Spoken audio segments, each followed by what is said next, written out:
저희 채널A가 연일 단독 보도해드린 것이 이 대장동 의혹과 관련돼서 중요한 쟁점이 됐습니다. 특히 성남도시개발공사의 하급 직원인 유 본부장이 황 사장에게 찾아가서 사표를 독촉하고 받아냈다. 그날이 공교롭게 화천대유가 설립된 그날이었다라는 녹취 파일이 저희 채널A가 단독 입수해서 보도하면서 논란이 야기가 된 건데요. 검찰이 이 대목과 관련해서 수사에 착수했습니다. 사법시험 준비생 모임이 황무성 전 사장 사태 관련해 유동규, 유한기, 정진상 등을 직권남용 및 강요죄 혐의로 고발을 했고 이재명 후보도 공범으로 적시했습니다. 검찰이 경제범죄형사부에 배당을 해서 수사에 착수했다라는 뉴스가 오늘 보도되고 있는 상황입니다. 박성배 변호사님, 자, 저희 채널A 보도 보셨죠? 관건은 조직에서 어떻게 본부장이 사장에게 가서 사표 내놔라. 이거 시장의 뜻이다. 아이, 당신이나 나나 빽이 있냐? 라고 독촉했고 실제로 받아냈다라는 것. 이 본부장의 배후에 누가 있느냐? 누구의 지시로 성남도시개발이라는 공적 단체의 단체장, 기관장의 사표를 그렇게 강압적으로 받아내느냐? 임기도 한창 남았는데. 그 배후가 누구냐? 이게 사실 관건일 텐데 이에 대해서 이재명 후보는 전혀 모르는 얘기다. 라고 강력하게 반발, 부인을 하고 있는 그런 상황입니다. 검찰이 수사할 수 있을까요? 고발장이 접수돼 검찰이 수사에 착수했습니다. 이 관건은 말씀해 주신 것처럼 실제로 이 후보 등 윗선의 지시가 있었는지가 되겠죠. 만약 이 후보 등의 윗선 지시가 있었다면 이 황 전 사장 퇴임 이후에 유동규 전 본부장이 사장 직무 대행으로 내정되면서 대장동 개발 사업을 주도하였다는 퍼즐이 맞춰지게 됩니다. 즉 대장동 개발 사업에 이 후보의 관여 가능성이 상당히 높아지게 됩니다. 그렇지만 앞으로 수사 과정에서 이 부분을 밝혀내는 것 많은 절차와 과정이 남아있다고 평가할 수 있습니다. 이 대목은 황 전 사장의 녹취록 진술이 사실 결정적으로 이 사건을 전반적으로 오픈시키고 있습니다. 그렇지만 이 녹취록만으로 사건 전반을 파악하기에는 한계가 있습니다. 검찰이 규명해야 할 부분들이 여러 가지가 있는데 특히나 황 전 사장의 경우에는 이 논란이 되었던 시점에 이미 사기로 기소돼 재판을 받고 있는 상황이었습니다.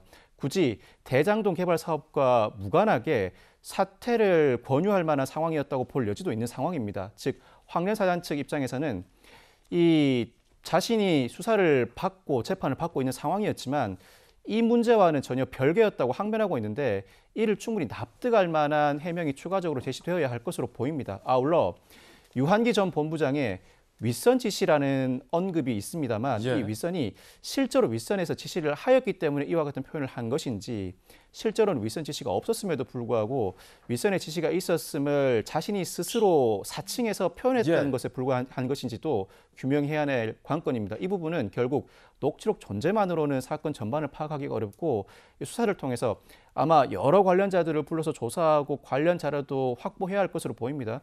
충분한 수사를 통해서 그 실체를 밝혀나가야 온전한 사실관계가 규명될 것으로 예상됩니다. 수사의 포인트에 대해서 잘 짚어주셨어요.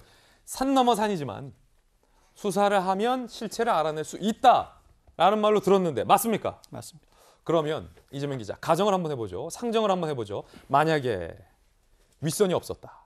배우가 없었고 유투라는 그 유한기 본부장이 윗선을 팔아가며 이재명 성남시장과 정진상 실장이 다 동의했다. 윗선을 팔아가며 자기가 자기 뜻으로 자기보다 한참 높은 황 사장에게 찾아가서 사표를 받아냈다. 이유가 있어야 될 거 아니에요. 동기가. 그게 궁금하고 또 가정을 해보죠. 황 사장이 그때 다른 혐의로 뭐 재판을 받거나 아니면 수사를 받고 있었다. 만약에 그게 황 사장을 교체해야 할 이유라면 떳떳하게 공식적으로 성남시에서 황 사장에게 사표를 받아낼 수 있는 방법이 있었을 텐데 그런 게 없었다라는 것도 의아합니다. 이 두 가지 질문 어떻게 보십니까? 그렇죠. 만약에 지금 먼저 뒤에 얘기한 것처럼 만약에 황무성 전 사장이 사기 혐의로 그러니까 사장 재직 시절에 피소가 됐죠. 그래서 재판을 받고 있었다고 합니다. 그것이 만약에 사표의 이유라면 당연히 녹취해서 그 한마디면 정리되지 않겠습니까?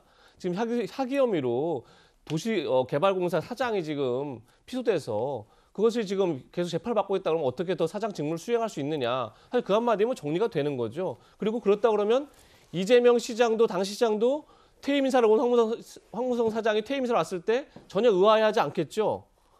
사기 혐의 때문에 그만두는 거니까요. 근데 여태까지 녹취록에 그런 말이 한 문장 나오지 않았다는 것. 물론 녹취록이 편집됐을 가능성도 없지 않지만 어쨌든 그런 말이 전혀 없다는 것. 그리고 이재명 당시 시장이 의아했다는 걸 봤을 때는 이 사기 혐의 피소가 뭐 결정적인 이유는 아니었다 이렇게 볼 수 있는 근거가 아닐까 이런 생각이 들고 이 수사가 왜 중요하냐면 물론 제가 앞서 말씀드렸던 것처럼 뭐 환경부 블랙리스트 사건과 매우 유사하다. 결국은 임기제가 있는 공공기관장을 임의로 쫓아내는 것 자체가 직권남용죄가 될 수 있다. 이것이 이제 재판부의 판단이기 때문에 그런 부분이 있지만 만약에라도 그러니까 뭐 설령 성남시장의 어떤 의견이라든지 아니면 뭐 정진상 전 실장의 그러니까 당시 이제 이재명 시장의 측근을 통했던 정 전 실장의 의견 이런 게 없이 그야말로 유한기 아니면 유동규 본부장 선언에서 이루어졌다 하더라도 이것은 나중에 사장을 밀어내고 그러고 나서 화천대유와 포함되어 있는 하나 컨소시엄을 선정하고 그리고 나서 거기에 막대한 이익을 돌아가게 만드는 구조를 짜는 과정 속에서 배임 혐의를 입증할 수 있는 게 중요한 근거가 되죠.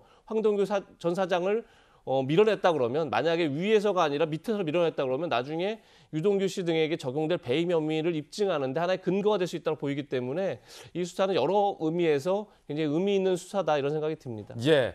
자, 두 분의 의견 들어봤습니다. 자,